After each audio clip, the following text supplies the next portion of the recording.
Hi everyone, I'm here to give you kind of an energy update of what's kind of happening on the planet. On Tuesday during that new moon, solar eclipse, partial solar eclipse, I was overcome with, they wanted something to come through, so I created this painting. And whenever I'm doing it, it's kind of fascinating because it's like I'm just kind of drawing ferociously. And I don't really know what's coming, and a lot of it doesn't make sense until the end, or when they really kind of put all these pieces together. So it's really cool to kind of be a part of it. I love it. So here it is. Here's the image. This is the painting of what's basically like a snapshot of our evolution, where we're at right now in this process of this awakening. And as you see this very kind of juvenile drawing of a dinosaur, and on the left side there, and then it moves into the right to the Fibonacci sequence, the golden rule, and that is very hopeful for me because it's just reiterating this. It's part of the process, what we're experiencing now in this chaotic energy and all of this fear. It's part of this bigger picture, part of this process. And meaning it's this, like, this is how it works. This is how change works. And we're a lot more aware than we were, let's say, 100 years ago or 200 years ago. And so we're aware of like nuances. But then also there's like this crude drawing or painting of this dinosaur, and that was intentional. It needs to show us how innocent and young we're perceiving this, and innocent and young some of our fears are, not as a judgment, right? Not as a judgment, but just as a perspective of understanding, like, no, our fears are really a lot because we don't understand what's going on. Like, you know, you can see this drawing. What age is this? 5, 6, 7, right? 8 maybe? And, you know, it's like that time of our development, right? We're irrationally afraid of a lot of things because we're just experiencing those feelings for the first time. And that's part of this evolution. Like, we're experiencing things for the first time. We're like, so our psyche has a problem with anything new, and so it's going to attach fear to it. I mean, that's just part of its functioning. So recognizing that, and then how would you handle an 8-year-old or a 7-year-old or a 6-year-old that's afraid of something under the bed? Or, you know, do you remember when you were little? I used to do this. I'd be running up the stairs, like from the basement. We had a really scary basement, but or anywhere, even on the second floor, running up to the third floor or whatever. Not second to third. That's like a huge house. It was more like the main floor to the second floor. You know, just running up the stairs because you're afraid someone's going to like get you, right? And I notice that I feel that way when I'm tired more, you know. The fear is able to creep in because fear really is permeating anywhere. Meaning, if you have fear within you, if there's somewhere in your psyche, somewhere in your being that is afraid, or part of your subconscious. Subconscious just means not in the light, meaning you're not aware of it, right? Parts of us that need love and need healing, right? Because as soon as you love them and heal them, they're no longer in your subconscious, they're in the light. So allowing these things to come out. But if you have these areas within you, even within your thinking, it's going to creep in, right? If you have an insecurity, it's going to come out. It's trying to infiltrate anywhere it can, this fear. But it's innocent and in some ways harmless, not to take away from people really experiencing hard times and really experiencing traumatic situations. That's not what I'm talking about. I'm just talking about energetically broad strokes here, where how fear's kind of interacting with everyone. And, you know, how we would handle that is we would kind of, a 6-year-old with a monster under the bed or running up the stairs afraid, right? We would, as an adult or as a good loving parent, we would acknowledge the fear, right? Validate the feeling and stay with the child until they felt safe. And that's what Spirit's saying. It's like, take care of yourself. We're here, right?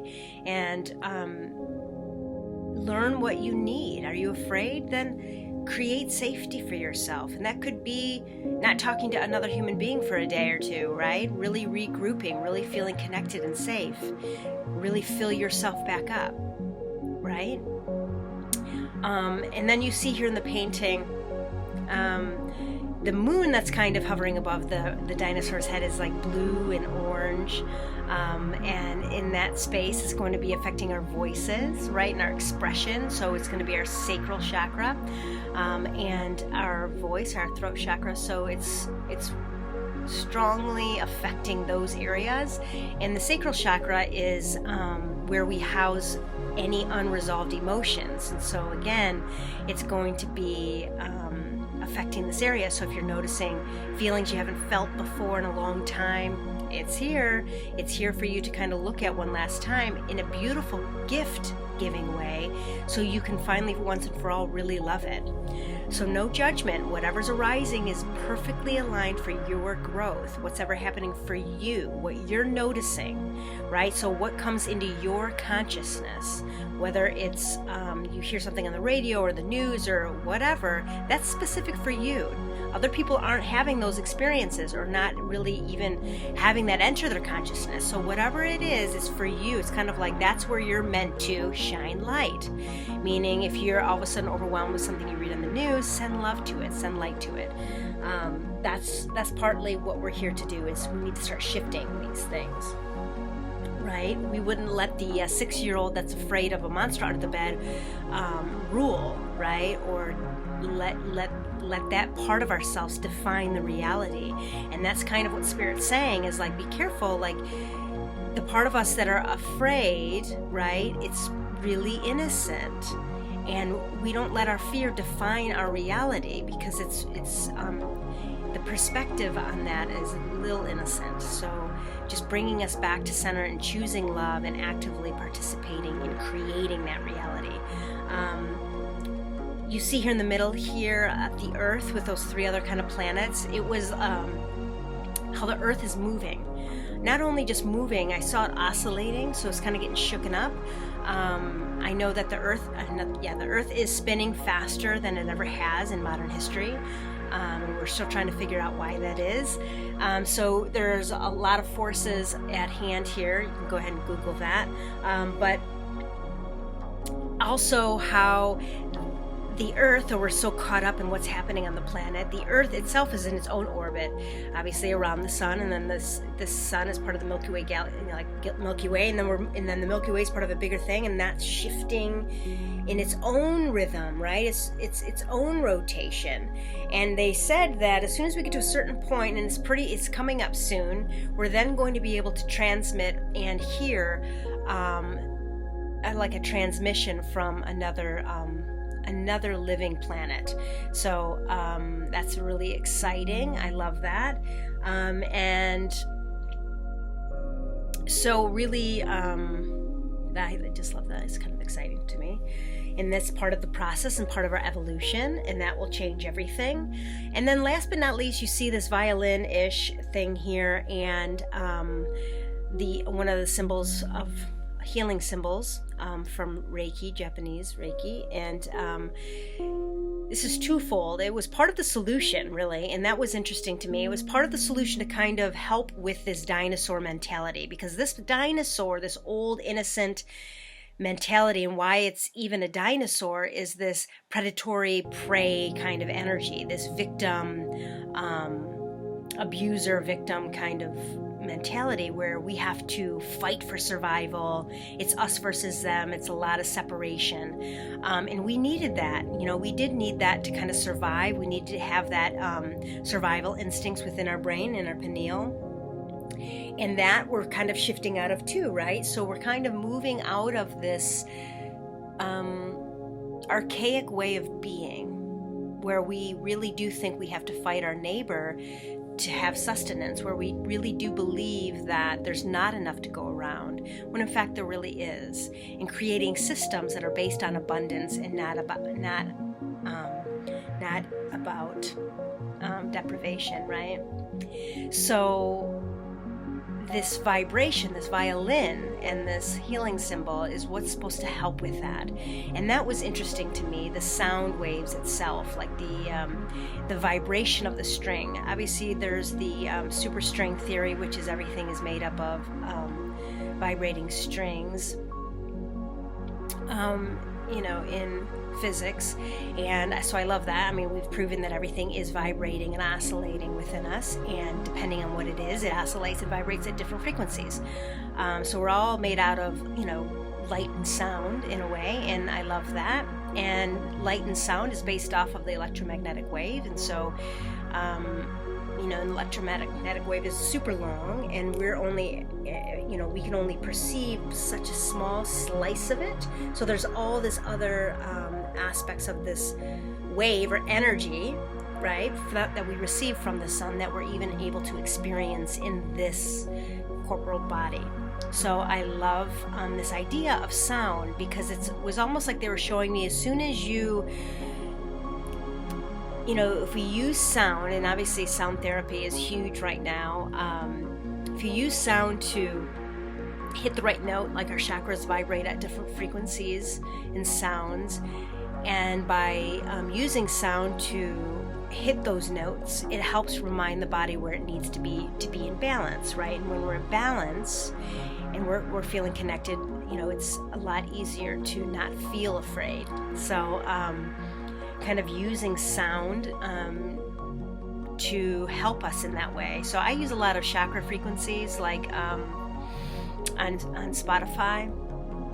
Whenever I'm moving through something, if I'm moving through my throat chakra, I'm moving through this chakra, or issues related to it, meaning being open-minded or having problems being open-minded or problems speaking my voice, I'll kind of work through using these sounds, and I encourage you to try it, see if it works. This is where it needs to resonate with you. Don't take my word for it.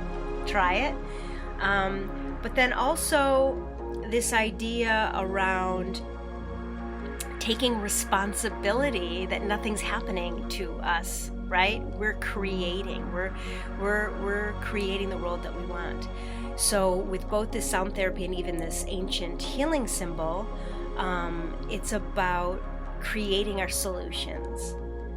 And by us stepping out and taking responsibility for us, we also step out of that victimization paradigm, and that's what that dinosaur represents, right? So just about empowering us to know that that's how powerful we are. We are divine beings, right? And we get to create our reality in such a beautiful way, and to do that responsibly, to do that within the frequency of love and light. And so that's really exciting, and that's kind of where we're headed on the right, going from the left to the right. That's kind of how we're reading it. So it's kind of like where we are and then where it's going to, and like into the future. And then the bottom of the painting, you see the power coming out of the belly of the beast here, the belly of the dinosaur, is this heartbeat, right? And this heartbeat is going into a flat line. So there is this death that's occurring, and it is red for a reason. It is affecting our root chakra, and our root chakra is what connects us to the earth, right? And in this space, in this energy, in this space of our being, in our growth, it's all of our lives. So it's this war, like we are all moving collectively. The collective consciousness is moving through wars, moving through so many lifetimes of just disparity, and the idea of lack, and this idea of dominance, like other people have control over us. But then also us having control over other people because we think we know best for everyone else. So that is really taking responsibility, knowing, hey, we don't know what's best for any other human being. We only know what's best for us. And we have to create systems that support that, and that's empowering and loving. We're not going to control something because we're afraid somebody's going to make the wrong choice. Like, they're a divine being, right? They actually get to choose and have whatever experience they want. So just kind of we're moving through some of that space. So just knowing that some of this overwhelming fear and feeling, it doesn't make sense because we're moving through it as a collective, and within our collective, we've had a lot of terrifying and traumatic experiences. War. There's still people on this planet that are experiencing war right now, that are experiencing extreme abuse. So if you're not in a place where you're experiencing that right now, sending love, not fear, not feeling bad for, knowing that everything is happening for a reason, and that these people that are in those situations are freaking warriors of light, and they got this, are powerful, and within themselves they get to choose something different. And so seeing that everybody is waking up within themselves, within their hearts, and choosing something different, choosing nonviolence, choosing love, choosing, hey, this doesn't work anymore, this domination, it doesn't, and hurting others, because we're only hurting ourselves when we do that, right? So it's just, this is part of this awakening. More and more people recognizing that the old ways of behaving don't work anymore, and we've outgrown them, right? And they're very innocent, very, very innocent, young, not as a judgment, but just not knowing any better. So what do we do with children that don't know any better? We show them a different way, and that's what we're doing. So if you have the luxury of being in a situation where you can choose more and more love for yourself, that's what they say, start with yourself. What do you need right now? Love, safety? Okay, then create that, because if you can create that for yourself, then it's actually existing on the planet stronger, because it's a frequency, right? So do that for yourself, and then you can once you're safe and you feel connected, then you send that out to others if you feel called to. Meaning you're seeing people around the world laying down their arms, embracing each other as brother and sister, right? Understanding that there is a solution to all of these problems. There's creative solutions, and using our beings to manifest that and to create them. And that's what that heartbeat monitor is. It's like, that's kind of dying. That dinosaur is dying. And so there is this death feeling even with it, which is, it's worked for so long, so you almost feel this sadness with it. And that's okay. And then we honor it and say, thank you so much. All of those things have helped us survive. All of those old belief systems have helped us survive. So just sending them love and thanking the fear. It's helping you, it really is. So getting to that place when you can do that, if you're not there yet, it's okay. Just keep loving yourself and you will get there.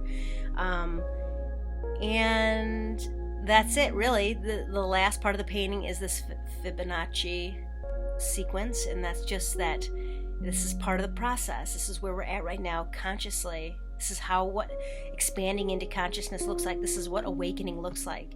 And all these concepts that I talked about, and that's really what Spirit wants to say today.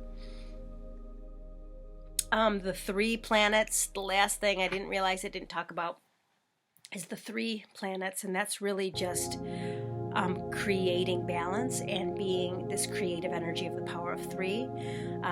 So moving out of duality, which is 2, which is separateness, right? Haves, have-nots, the victimization paradigm, and moving into the 3rd place of understanding that we are both sides, we're all sides, and then together knowing that and having that wisdom, we get to choose and create something else. So it's a very creative space right now. So much love to you. Keep choosing love. First yourself and then others. And together we're going to create an amazing world. Till next time. Bye.